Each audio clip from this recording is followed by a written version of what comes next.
Assalamualaikum warahmatullahi wabarakatuh.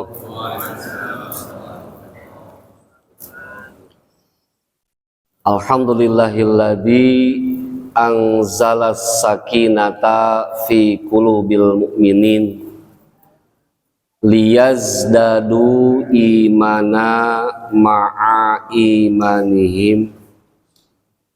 Asyhadu an la ilaha illallahul malikul haqqul mubin wa asyhadu anna muhammadar rasulullah as-sadiqul wa'dul amin. Allahumma salli wa sallim wa barik wa karim mu'azzim ala sayyidina Muhammadin wa ala alihi wa ashabihi wa man tabi'ahu bi ihsanin ila yaumiddin, amma ba'd. Qala Allah ta'ala fi kitabihil azim, a'udzu billahi samii'il alim minasyaitonir rajim. Bismillahirrahmanirrahim. Ya ayyuhalladzina amanu taqullaha haqqa tuqatih wala tamutunna illa wa antum muslimun. Wa qala ta'ala fi ayatin ukhra, ma kana Muhammadun aba ahadim mir rijalikum walakin Rasulullah wa khataman nabiyyin. Al-ayah. Wa qala Nabi sallallahu alaihi wa alihi wasallam, man lam yashkurin nas lam yashkurillah. Shadaqallah wa shadaqa Rasulullah sallallahu alaihi wa alihi wasallam. Hadratal mukarramin, para ulama, para kiai, para habaib, para asatid, hujaj wa hujajah yang alhamdulillah sangat kita hormati, wabil khusus ketua DKM kita serta seluruh para staf kepengurusannya yang alhamdulillah senantiasa kita doakan mereka ini menjadi amanah dan istiqomah. Dan kemudian para staf kepengurusan Masjid Jami Baitus Salam beserta seluruh jamaah yang alhamdulillah senantiasa selalu mendampingi kita, membimbing kita di masjid ini dalam melaksanakan semua kewajiban-kewajiban kita kepada Allah Subhanahu wa Ta'ala. Mudah-mudahan pada DKM dan semua staf kepengurusannya dan para jamaah semuanya senantiasa istiqomah di jalan Allah Subhanahu wa Ta'ala. Dan alhamdulillah pada kesempatan kali ini kita dikumpulkan di tempat ini, dan ini semua adalah atas izin Allah Subhanahu wa Ta'ala. Ini semua adalah karunia dan anugerah dari Allah Subhanahu wa Ta'ala, karena memang orang yang mampu berkumpul di pagi hari menjelang siang ini, yakni sholat subuh, adalah hanya orang-orang pilihan, insan-insan pilihan Allah Subhanahu wa Ta'ala. Mudah-mudahan kita termasuk hamba-hamba pilihan Allah. Salawat dan salam semoga selalu Allah limpahkan dan sama kita sanjungkan keharibaan baginda Nabi kita tercinta Sayyiduna Muhammad sallallahu alaihi wa alihi wasallam. Dan alhamdulillah kita sekarang masih berada di bulan Rabiul Awal. Rabiul Awal itu dulu bulan biasa, tidak termasuk bulan yang dimuliakan Allah, tidak. Tetapi kemudian di bulan itu supaya kemudian menjadi mulia, lalu dilahirkanlah makhluk Allah yang paling mulia, yakni baginda Nabi kita tercinta Sayyiduna Muhammad sallallahu alaihi wa alihi wasallam. Kenapa Nabi Muhammad itu begitu mulia? Karena Allah sendiri yang berfirman, khalaqtuka min nuri wa khalaqtul khalqa min nurika. Aku ciptakan engkau hai Muhammad dari cahayaku, kata Allah. Wa khalaqtul khalqa min nurika, kemudian aku ciptakan seluruh makhluk itu dari cahayamu. Jadi adanya kita, adanya alam semesta, adanya makhluk Allah yang lain itu karena adanya atau diciptakannya baginda Nabi kita Muhammad sallallahu alaihi wasallam. Bahkan dalam hadis kursi yang lain Allah berfirman, laulaka lama khalaqtul aflaq. Ma khalaqtul aflaq.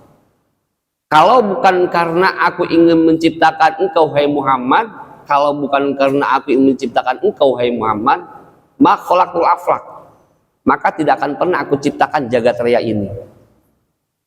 Jadi Allah menciptakan jagat raya ini karena Allah menciptakan Nabi kita Muhammad sallallahu alaihi wasallam. Lalu kemudian apa sih? Ada beberapa amalan-amalan terbaik, karena amalan itu ada yang biasa, ada yang istimewa, dan ada yang paling baik dan utama.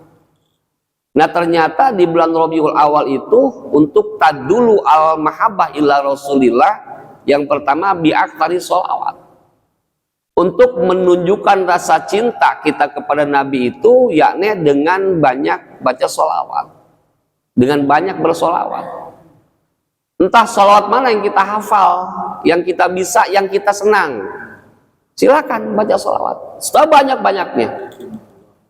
Karena Nabi katakan itu di satu sabdanya, inna aulan nasi bi yaumal qiyamah aktsaruhum alayya sholatan. Manusia paling utama di hari kiamat nanti menurut aku adalah orang yang paling banyak bersolawat. Kenapa sih mesti bersolawat? Nabi katakan, kullu amalin baina qaulin wa ruddin. Setiap amal itu ada di antara diterima dan ditolak. Seperti kita sholat, kita puasa, itu ada kemungkinan sholat itu diterima atau kemungkinan ditolak. Tergantung syarat dan rukunnya. Ketika kumpul, ketika kita faham, maka besar kemungkinan sholat itu sah dan diterima Allah. Namun ketika kita tidak faham, baina qaulin wa ruddin, di antara diterima dan ditolak, illa sholawat, tapi tidak dengan sholawat. Sholawat itu sampai kepada Nabi. Dari mana dasarnya sholawat itu sampai kepada Nabi? Kata Nabi, kullu shalawatin ma'rudatun alayya. Setiap salawat kalian itu sampai kepadaku, kata Nabi. Sahabat bertanya, kaifa salatuna ma'rudatun ilaika wa anta qad tarin? Bagaimana salat kami bisa sampai kepadamu ya Rasulullah sementara engkau telah wafat? Innallaha harramal ardo ajsadal anbiya. Allah itu mengharamkan jasad-jasad para nabi untuk dimakan cacing tanah. Sehingga setiap salawat itu sampai kepada Nabi. Maka Nabi katakan juga, man sholla alayya wahidan sallallahu alaihi asyran. Siapa yang bersolat kepadaku satu kali saja, maka Allah memberikan rahmatnya 10 kali. Dalam ilmu hakikat, salawat itu menjadi wajib. Kenapa salawat kemudian menjadi wajib? Bahkan salawat menjadi salah satu dalam rukun sholat. Betul? Betul ya? Salawat itu menjadi salah satu rukun sholat. Bahkan ketika kita tidak baca salawat ketika sholat, maka sholat dikategorikan tidak sah. Kenapa? Karena salah satu rukunnya kita tidak baca. Bahkan sebelum kewajiban-kewajiban yang lain pun Allah turunkan, yang pertama sholawat. Sampai kemudian ayat yang sangat masyhur yang kita hafal semuanya, innallaha wa malaikatahu yusholluna 'alan. Jadi malah Allah dan malaikatnya semua bersolawat kepada Nabi. Setelah Allah dan kemudian malaikatnya, lalu kemudian baru Allah perintahkan, ya ayyuhalladzina amanu, bersolawatlah kalian dengan penuh penghormatan. Jadi ternyata salawat itu sama dengan kita sedang menghormati Nabi kita Muhammad sallallahu alaihi wasallam. Kenapa yang Allah perintahkan selalu adalah orang beriman dan beriman? Karena orang beriman itu dimanja sama Allah. Yang Allah panggil selalu itu orang beriman. Orang beriman itu dimanja, dihimbau, diseru sama Allah. Allah senang sama orang beriman. Bahkan kalau di dalam ilmu sorof itu yakni daul habaib. Ya ayyuhalladzina amanu. Panggilan Allah, seruan Allah, himbauan Allah kepada kekasih-kekasihnya. Mana kekasih-kasihnya? Alladzina amanu. Orang-orang beriman itu kasih-kasih Allah. Dan salah satu ciri orang beriman, pembeda antara orang beriman dan orang munafik adalah orang beriman mampu sholat subuh berjamaah. Mudah-mudahan kita masuk orang beriman, amin. Dan orang munafik, mereka tidak akan pernah mampu untuk sholat berjamaah. Makanya kepada ibu-ibu, bapak-bapak yang punya anak perempuan yang sedang cari jodoh, maka carilah laki-laki yang rajin sholat berjamaah, terkhusus sholat subuh. Betul? Betul? Kenapa? Karena sudah tahu kapasitas keimanannya kepada Allah Subhanahu wa Ta'ala. Bagaimana mereka bisa membangun rumah tangga sementara bangun subuh aja susah? Ciri adalah orang beriman senantiasa sholat subuh berjamaah. Subuh berjamaah itu sholat paling mulia, sholat paling istimewa. Sampai-sampai subuh berjamaah itu Allah memanjang kalimat wa Qur'anal fajri. Aqimis sholah liduluki syamsi ila ghusaqil laili wa Qur'anal fajr. Inna Qur'anal fajri kana masyhuda. Sesungguhnya sholat subuh berjamaah itu disaksikan oleh seluruh malaikat penghuni langit dan penghuni bumi. Saking hebatnya subuh berjamaah. Maka orang-orang kafir itu yang paling mereka takuti bahwa ketika orang mukmin sholat subuhnya seperti sholat Jum'ah. Tetapi itu di Indonesia hampir tidak ada. Jumat subuh-subuh. Tapi alhamdulillah di Baitul Salam penuh terus sholat subuhnya, amin. Kalau di masjid yang lain alhamdulillah penuh juga, tapi sama karpet doang. Orangnya jarang. Nah itu yang pertama. Yakni amalan terbaik di bulan Rabiul Awal adalah sholawat. Sholawat itu luar biasa hebat, luar biasa istimewa, karena tidak ada sholawat bagi nabi-nabi yang lain kecuali Nabi Muhammad dengan Nabi Allah Ibrahim alaihi salam. Luar biasa. Yang pertama. Kemudian yang kedua, bahwa amalan yang paling istimewa, paling terbaik di bulan Rabiul Awal itu adalah puasa. Maka kenapa di sebagian tempat, di sebagian wilayah, bahwa bulan Maulid itu mereka disemangati atau dipakai untuk riyadhah. Apa itu riyadhah? Riyadhah itu melatih diri. Kenapa sih mesti puasa? Puasa itu adalah kebiasaan para nabi, tradisi para wali. Kenapa? Karena di dalam puasa ada sifat Allah di situ. Di mana dalam puasa ada sifat Allah? Allah tidak pernah makan karena Allah dan tidak pernah minum. Dan ternyata orang yang berpuasa, mereka pada siang hari tidak melakukan itu semua. Dan untuk menajamkan insting, untuk memperhebat naluri, kemudian feelingnya, yakni dengan puasa. Kebiasaan para nabi, tradisi para wali untuk salah satunya adalah meredam amarah atau mengendalikan diri itu dengan riyadhah, dengan puasa. Nabi pernah bersabda dalam hadisnya itu, inna syaitona yajri min ibni adam majrodam fadoyiku majariyahu bil ju'i wal atsyi. Syaiton itu berada di dalam tubuh manusia itu pada peredaran darah. Maka kemudian fadoyiku majariyahu bil ju'i wal atsyi. Maka sempitkanlah perjalanannya dengan apa? Dengan lapar dan dahaga. Karena biasa ketika orang berpuasa itu dia lebih banyak diam, tetapi hatinya lebih hidup. Untuk apa? Untuk zikir ke Allah. Kita lihat ketika bulan puasa, kalau kita lagi puasa di siang hari kan orang lebih banyak diam, tidak begitu aktif di dalam lisan. Tetapi mereka aktif dalam hatinya dan pikirannya. Maka kenapa ketika berpuasa orang lebih banyak ibadah? Dia sholatnya nikmat, baca Qurannya nikmat, zikirnya nikmat. Ternyata Allah sedang ngebentuk diri kita, Allah sedang ngebentuk mental kita, ngebentuk keimanan kita dengan apa? Dengan riyadhah tadi. Maka kalimatnya al-saumu li wa ana ajzibi. Puasa itu adalah untukku dan aku yang akan membalasnya. Dan salah satu cara untuk bisa mengendalikan diri adalah dengan riyadhah. Dengan apa? Puasa. Karena puasa itu bisa mengendalikan diri, mengendalikan emosi, dan bisa mengendalikan hati dan sebagainya. Dengan riyadhah. Tidak ada satupun cara di tradisi para wali itu terkecuali dengan puasa. Maka kenapa di sebagian wilayah, sebagian daerah bulan Rabiul Awal atau bulan Maulid itu mereka kebanyakan riyadhah dengan berpuasa, karena hebatnya puasa. Itu yang kedua, amalan yang terbaik di bulan Rabiul Awal. Kemudian yang ketiga, amalan yang terbaik di Rabiul Awal adalah sedekah.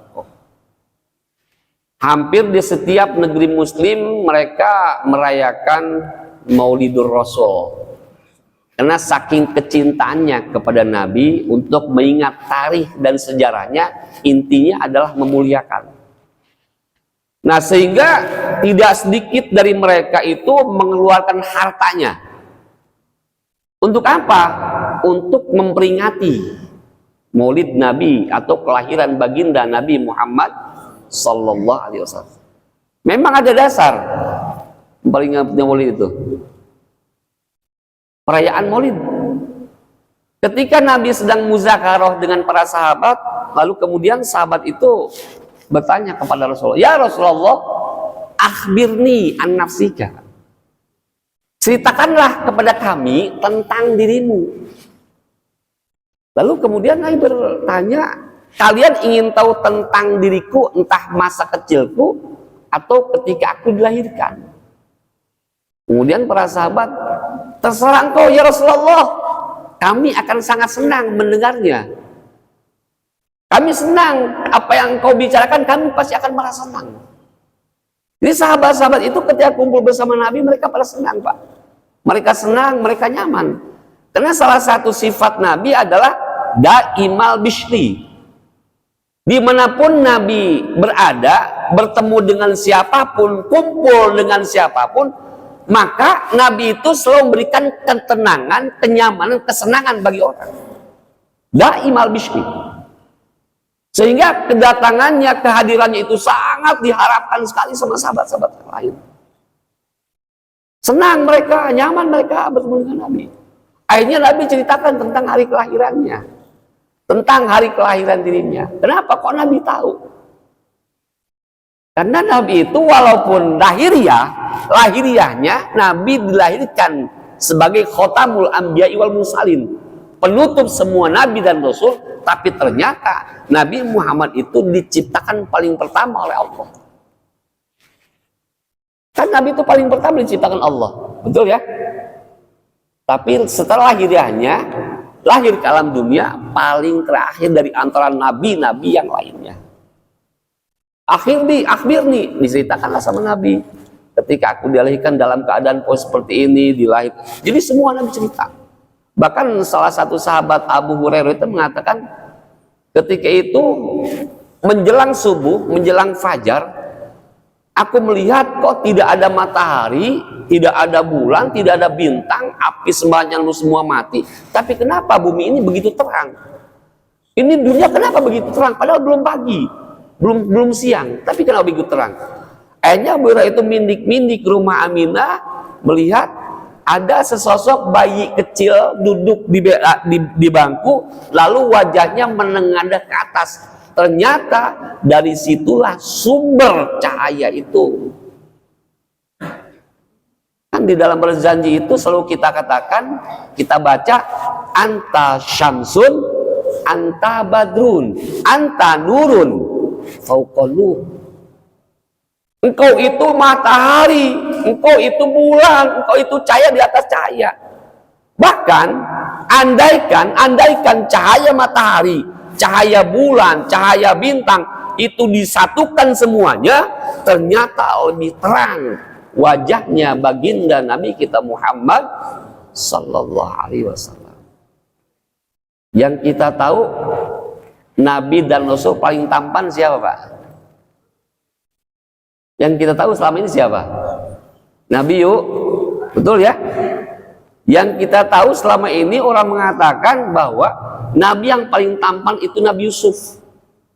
Tapi ternyata Nabi Yusuf itu cuma seperempat dari tampannya baginda Nabi besar Muhammad sallallahu alaihi wasallam. Betul, di dalam surat Yusuf itu jelaskan. Jadi ketika para wanita-wanita itu melihat wajah Nabi Yusuf alaihissalam, mereka tidak sadar tangannya sampai teriris dan berdarah. Kenapa? Karena terlena dengan ketampanan Nabi Yusuf alaihissalam. Tetapi bagaimana ketika jangankan wanita, laki-laki ketika melihat wajah Nabi kita Muhammad sallallahu alaihi wasallam? Jadi ketika kita orang mampu melihat wajah Nabi Muhammad itu, orang lupa apa dengan nafasnya. Wanita ketika melihat ketampanan wajah Nabi Muhammad, mereka lupa dengan nafasnya. Ada yang pernah Pak lupa nafas? Gak ada. Tapi orang melihat wajah Nabi Muhammad bisa lupa dengan nafas. Kenapa? Karena saking tampannya. Jadi yang ketiga itu amalan yang terbaik di bulan Rabiul Awal adalah sedekah. Orang hidup itu adalah anugerah paling besar dari Allah. Kehidupan itu anugerah terbesar. Kenapa? Karena kehidupan adalah salah satu yang diinginkan oleh orang yang sudah mati. Maka kenapa orang mati pun ternyata masih punya keinginan. Rabbi laula akhartani ila jalin qarib, ya Rob, andaikan engkau berikan aku waktu 1 menit saja, 1 jam saja, dihidupkan kembali ke alam dunia. Lalu kemudian kau mau apa ketika aku hidupkan? Mereka cuma ingin fasodako, ya Rob, dulu aku banyak kontrakan, ada 40 pintu, perusahaan aku banyak, uang aku banyak, aset aku banyak, tapi ketika aku tidak pernah bersedekah. Wa asfa asodako, aku ingin bersedekah. Wa aku minas sholihin. Jadi luar biasa apa sedekah itu. Bahkan siapa yang menginfakkan hartanya untuk perayaan Maulid Nabi besar Muhammad sallallahu alaihi wasallam, wajabat lahu syafaati, maka dia wajib mendapat syafaat tadi. Hebatnya sedekah. Bahkan bisa berubah Pak, status manusia yang tadinya ahli neraka menjadi ahli surga. Suatu ketika ada seorang jariyah datang kepada Nabi. Ya Rasulullah, berikan aku makanan. Lalu turun Jibril. Ya Muhammad, si jariyah ini ahli neraka. Lalu kemudian, karena Nabi itu orang yang sangat bijak dan dermawan, walaupun Jibril sudah mengatakan ini jadi ahli neraka, tetap Nabi kasih makanan. Nabi kasih kurma. Setelah dikasih kemudian dia pulang. Lama perjalanan pulang, Jibril turun lagi. Ya Muhammad, jariyah yang tadi ahli surga.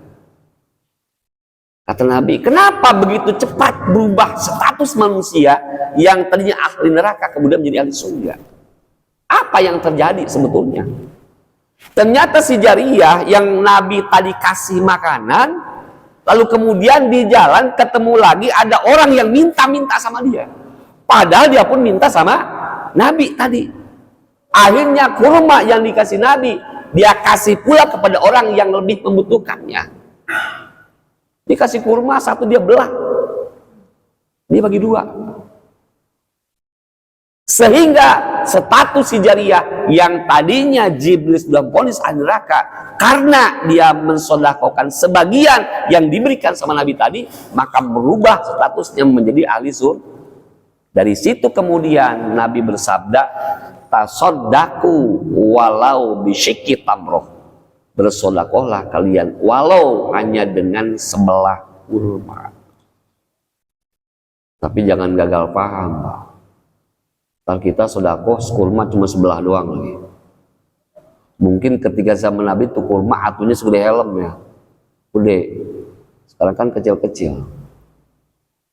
Lalu ketika zaman Ibrahim alaihissalam, ada seorang anak muda. Anak muda ini mau menikah, datang ke Ibrahim. Ya Nabi Allah Ibrahim, berikan aku nasihat, ilmu, arahan, fatwa. Insya Allah besok aku mau nikah. Ketika mereka sedang asik ngobrol, lalu turunlah Israel. Tahu Israel, Pak? Ada yang tahu Israel? Pernah ketemu belum? Jangan dulu, mati kalau ketemu Israel. Datanglah Israel dulu ke samping Ibrahim, karena Israel sama Ibrahim itu sudah akrab. Tetapi kemudian ini Israel melihat ke si anak muda dengan tatapan yang begitu tajam. Anak muda agak lama-lama ketakutan juga. Lalu tidak lama anak muda pulang. Anak muda pulang. Setelah pulang, Ibrahim bertanya ke Israel, kenapa engkau melihat anak muda begitu tajam? Apa kata Israel? Ini anak muda besok mati dia. Ketika Israel sudah bicara seperti itu, anak muda itu pasti nggak matinya. Karena sudah ada catatannya. Ini anak muda besok waktunya udah habis. Masa aktifnya selesai, nggak ada masa tenggang, Pak. Harus mati. Nah. Kenapa? Udah ada catatannya. Tapi kemudian dia anak muda besok jadi nikah. Dia nikah, kemudian hidup sebulan, 12 tahun, 2 tahun, datang lagi ke Ibrahim alaihissalam. Sampai Ibrahim kaget, lu masih hidup, kata Ibrahim. Ya, apa yang membuat engkau hidup sampai sekarang? Sementara ketika itu Israel sudah memvonismu engkau mati esok hari. Apa kata anak muda? Ketika aku pulang dari sini, aku ambil sebagian hartaku, aku sodakokan kepada fakir miskin, anak yatim, duafa, janda-janda tua. Aku sedekahkan sebagian hartaku. Sehingga dengan sedekah itu Allah tunda kematianku dan Allah panjangkan usiaku sampai sekarang. Luar biasa. Sedekah. Dan ternyata sedekah yang paling utama itu rahasianya, Pak, sebelum terbit matahari. Tapi di Baitul Salam itu insya Allah orang-orang ahli sedekah semua, amin. Terutama para pengurusnya. Sedekah harta, sedekah ilmu, sedekah fasilitas. Karena memang salah satu fungsi daripada DKM itu adalah untuk memakmurkan jiwa-jiwa manusianya. Jamaah dengan apa? Diisi dengan ilmu. Nah, ketika sedekah di pagi hari sebelum keluar matahari itu ada 2 malaikat, Pak. 2 malaikat yang berdoa kepada Allah. Ketika kita mengeluarkan harta di pagi hari sebelum terbit matahari, lalu malaikat ini berdoa, Allahumma a'ti munfiqan khalafa. Ya Allah, gantikan hartanya berlipat ganda, karena pagi hari ini dia telah mengeluarkan hartanya untuk sedekah.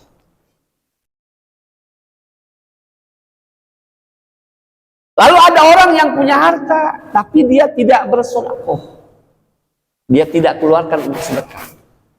Lalu si malaikat yang satu lagi dia berdoa, Allahumma ti muhlikan talafa, mumsikan talafa. Ya Rob, hancurkan, binasakan, habiskan hartanya, karena pagi hari dia tidak mengeluarkan harta untuk sedekah. Allah kali. Terserah Pak, nominal berapa saja.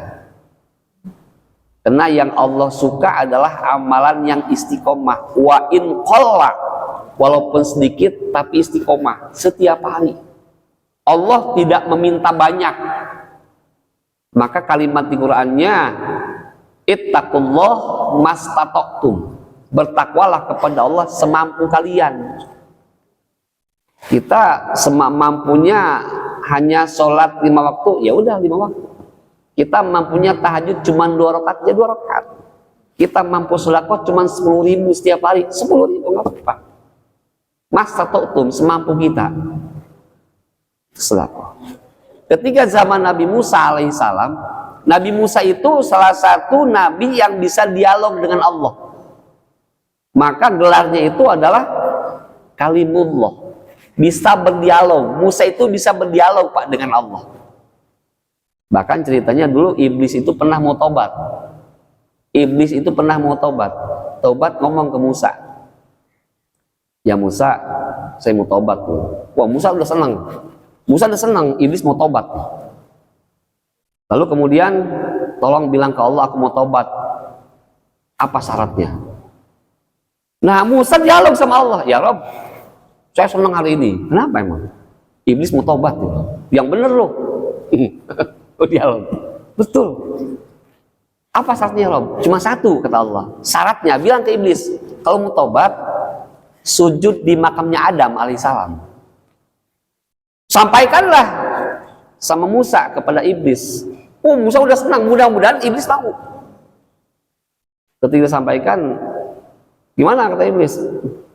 Udah, aku udah bicara dengan Allah. Terus syaratnya apa?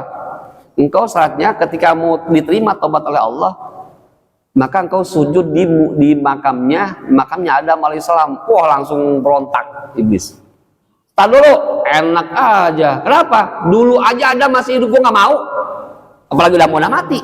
Akhirnya nggak jadi, Pak. Makanya taman saya tetap begini aja, mangga besar.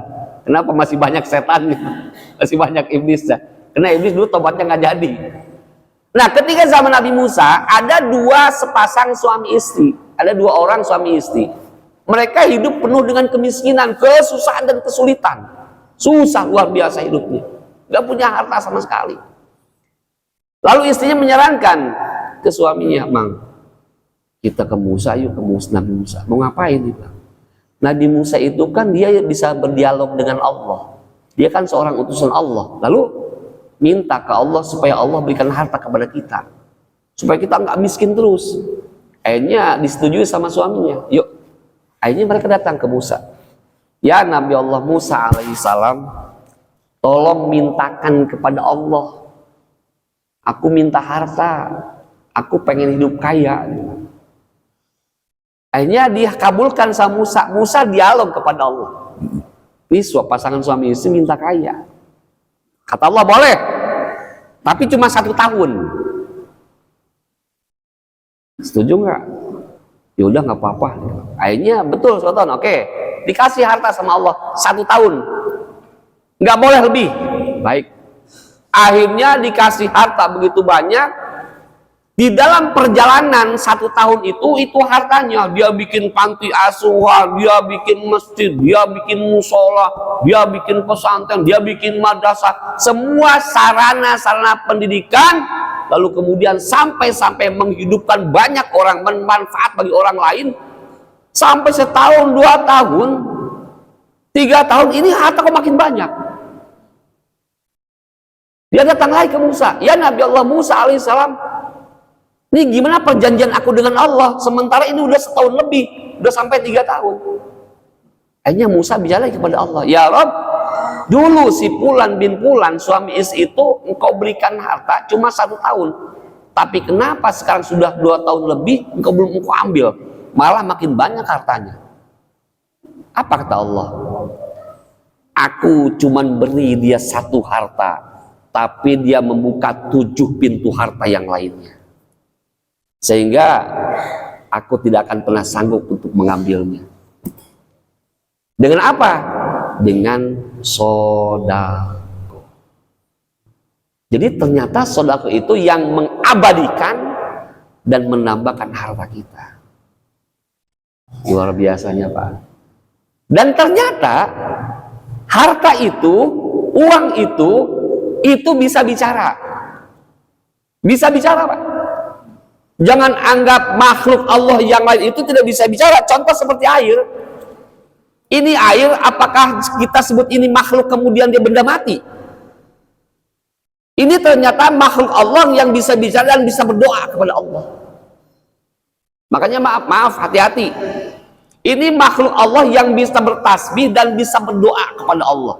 Maaf, jangan pernah menyia-nyiakan air ataupun makanan.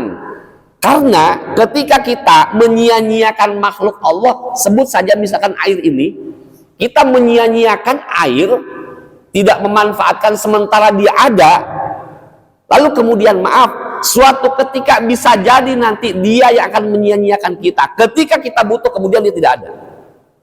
Kenapa? Saya punya pengalaman. Ada seseorang, dulu seorang pengusaha, datang Pak. Seorang pengusaha sukses travel haji dan umroh. Di Lombok sana. Ketika sudah miskin baru datang. Waktu kaya enggak Pak? Ini brengseknya orang begitu. Waktu kaya enggak mau datang, tapi ketika sudah miskin udah bangkrut mau datang. Kenapa dibilang sampai hancur begitu? Karena dulu dibilang, ketika saya banyak uang, saya banyak harta, saya setiap hari pagi, siang, sore itu makan di rumah, dimasakin sama istri. Tapi nasi itu satu piring, kemudian paling saya makan setengah. Kemudian setelah itu buang. Ini bagaimana? Buang. Semua serba dibuang. Kenapa? Karena dia berpikir dia banyak harta, dia bisa membeli itu semua. Tapi ternyata itu makhluk Allah yang bernama beras, yang kemudian menjadi nasi, karena disia-siakan, dia berdoa kepada Allah Subhanahu wa Ta'ala. Ya Rob, sekarang dia menyia-nyiakan aku, tolong nanti sia-siakanlah dia. Akhirnya apa? Dia kaya, lalu kemudian jatuh miskin melalui proses perjalanannya, miskin-miskin sampai untuk makan pun dia tidak bisa. Dia mesti minta-minta. Kenapa seperti itu? Karena makhluk Allah ini bisa bicara dan bisa berdoa. Ternyata uang yang selama ini kita kejar, yang kita damba-dambakan, yang kita sayang, itu pun bisa bicara dan bisa berdoa. Misalkan Pak, uang 10.000. 10.000 itu kan kecil, betul ya? Ukuran kita sekarang 10.000 itu kecil.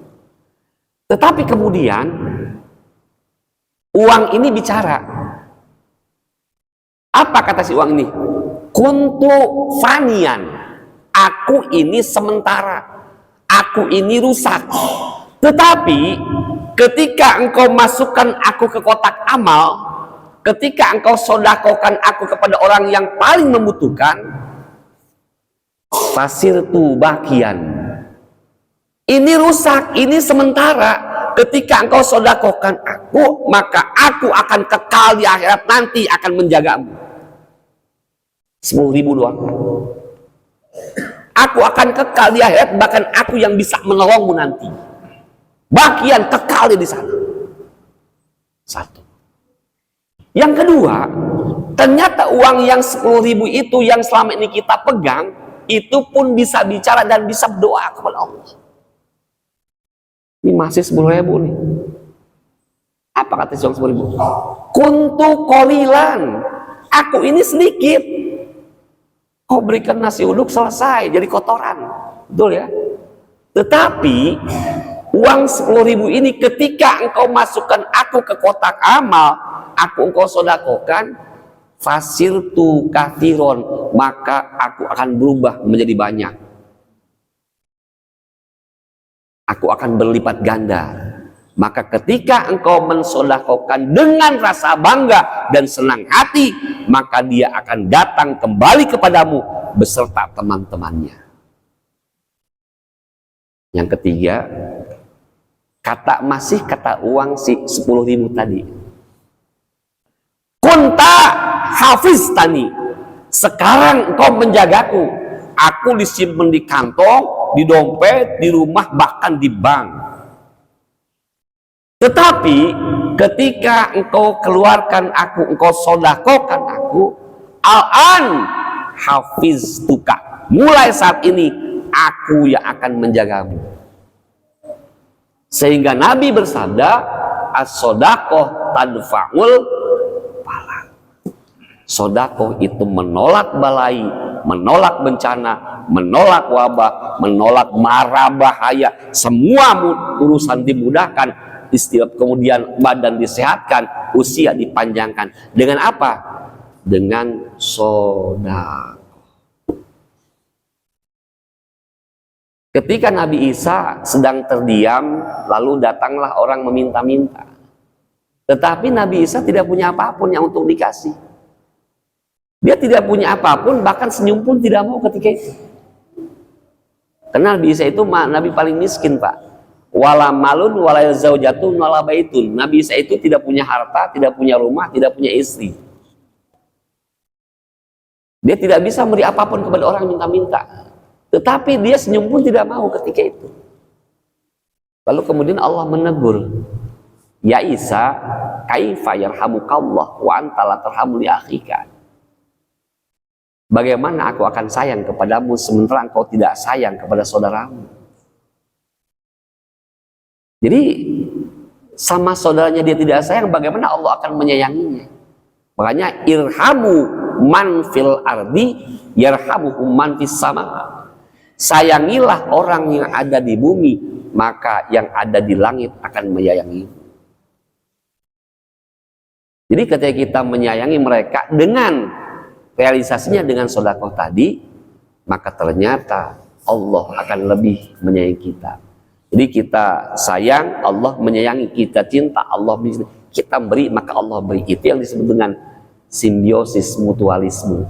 Jadi harta yang dikeluarkan itu akan menjadi energi yang menggulung. Maka kenapa kalimatnya terima, kasih, diterima, dan ketika terima, dikasih, terima, dikasih. Kenapa? Karena ketika kita hanya menerima lalu tidak dikasih, kita hanya menerima tapi tidak mengeluarkan, maka itu akan menjadi penyakit. Jadi penyakit, Pak. Dari mana kita bisa mengambil pelajarannya? Jangankan harta kita, jangankan istri, jangan anak-anak kita, nyawa kita pun punya Allah. Betul? Kan semua kita tahu bahwa semua adalah titipan. Jangankan ada di sini kita, nyawa kita hanya titipan Allah. Pelajarannya dari nafas kita. Kenapa nafas kita hirup kemudian kita keluarkan, kita hirup kita keluarkan? Bagaimana ketika hanya dihirup tidak dikeluarkan? Apa yang terjadi? Kembung 2 jam mati kita. Betul? Maka ada di dalam tubuh kita yang tidak pernah mati. Ketika kita tidur, telinga mati, mata mati, semua organ tubuh jadi mati. Tapi ada yang tidak pernah mati. Apa? Nafas kita tidak pernah mati. Lalu nafas ini siapa? Ini adalah ruhullah yang Allah tiupkan kepada kita. Maka ruh itu adalah nafas. Sehingga nafas menjadi kekuatan bagi diri kita. Maka perlunya kita punya kesadaran diri. Setiap kita mesti punya kesadaran diri. Syarat kita punya kesadaran diri 3. 1, maaf, jangan pernah pelit. Karena orang pelit cenderung menggenggam. Orang pelit cenderung menggenggam dan pasti banyak penyakit, pasti banyak musuh. Karena Nabi mengatakan orang pelit itu adalah jauh dari Allah, jauh dari Nabi, jauh dari agama, dan jauh dari rahmat Allah, jauh dari surga, tapi dekat dengan neraka. Betul? Tapi kalau orang yang dermawan, dekat dengan Allah, dekat dengan Nabi, dekat dengan manusia, dekat dengan surga, jauh dari neraka. Jangan pernah pelit, karena itu akan jadi penyakit. Yang kedua, mampu memaafkan orang lain. Ketika sudah bisa mampu memaafkan orang lain, maka akan timbul kesadaran diri. Oh iya, ternyata Allah pun Maha Pemaaf. Lalu kenapa kita tidak bisa memaafkan? Sebanyak apapun dosa manusia, ketika dia datang kepada Allah untuk minta ampunan, maka Allah ampuni semua dosa. Yang ketiga, jangan pernah sombong. Karena orang sombong tidak akan pernah punya kesadaran diri. Justru ketika orang sombong, dia menjadi manusia yang tidak tahu diri. Siapapun di dunia, ketika sombong pasti Allah binasakan, pasti Allah hancurkan. Syekh Luqmanul Hakim itu pernah berkata begini, aku pernah mencari kemuliaan dengan kesombongan, tapi ternyata kehinaan yang aku temukan. Namun ketika aku menjadi manusia yang tawadhu, rendah hati, di situ aku temukan kemuliaan. Alhamdulillah. Mudah-mudahan pertemuan kali ini membawa berkah untuk kita semuanya. Allah berikan ilmu yang manfaat dunia, manfaat akhirat, ilmu yang lebih bisa mendekatkan kita kepada Allah Subhanahu wa taala. Suatu ketika Nabi Daud berdialog dengan Allah. Ya Daud, alaika bi ilmi nafi. Laksanakanlah, amalkanlah ilmu yang bermanfaat. Daud bertanya, kaifal ilmu nafi? Bagaimana ilmu yang bermanfaat itu ya Allah? Kemudian Allah bersabda, Allah berfirman, ma yuqarribuka ilayya. Ilmu yang bermanfaat, ilmu yang lebih bisa mendekatkan engkau kepadaku. Jadi apapun ilmu itu yang bisa mendekatkan kita kepada Allah, maka ilmu itulah yang bermanfaat. Mudah-mudahan Allah berikan ilmu yang bermanfaat untuk kita semuanya. Amin ya robbal alamin. Baik, alhamdulillah untuk kajian subuh ini cukup sampai di sini. Mudah-mudahan bisa paham semuanya, bisa mengerti semuanya, dan mudah-mudahan perkumpulan kita di sini yang sifatnya sementara, mudah-mudahan Allah kembali kumpulkan kita di surganya nanti. Amin ya robbal alamin. Doa apa ya? Langsung doa. Baik, yuk kita sama-sama doa kepada Allah Subhanahu wa taala, menundukkan hati, menundukkan kepala, penuh dengan kekhusyuan dan munajat. Allahumma shalli wa sallim ala sayyidina Muhammadin fil awwalin wal akhirin wa barik wa sallim radhiyallahu taala kulli sahabatul rasul ajmain. Bismillahirrahmanirrahim. Alhamdulillahirabbil alamin hamdan syakirin, hamdan na'imin, hamdan yuafi ma yukafi'u mazida. Ya rabbana lakal hamdu wa lakal mulku lakas syukru wa ilaikal mustaka wa antal musta'an ya maulana ya ma'bud kama yang bagi di jalali wajhikal karim ma'adim sultanik. Allahumma ighfir lana dunubana wa liwalidayna warhamhuma kama rabbayana shighara. Allahumma kama amartana bidu'aika wa wa'altana ijabataka. Allahumma sallimna wal muslimin wa afina wal muslimin waqfina syarra masaibid dunya waddin. Allahumma ja'al akhira kalamina inda intihai ajalina qaula la ilaha illallah Muhammadur Rasulullah sallallahu alaihi wasallam. Rabbana ya Allah atina fid dunya hasanah wa fil akhirati hasanah wa qina adzabannar. Wa sallallahu ala sayyidina Muhammadin wa ala alihi wa sahbihi wasallam. Walhamdulillahi rabbil alamin. Sekian. Assalamualaikum warahmatullahi wabarakatuh.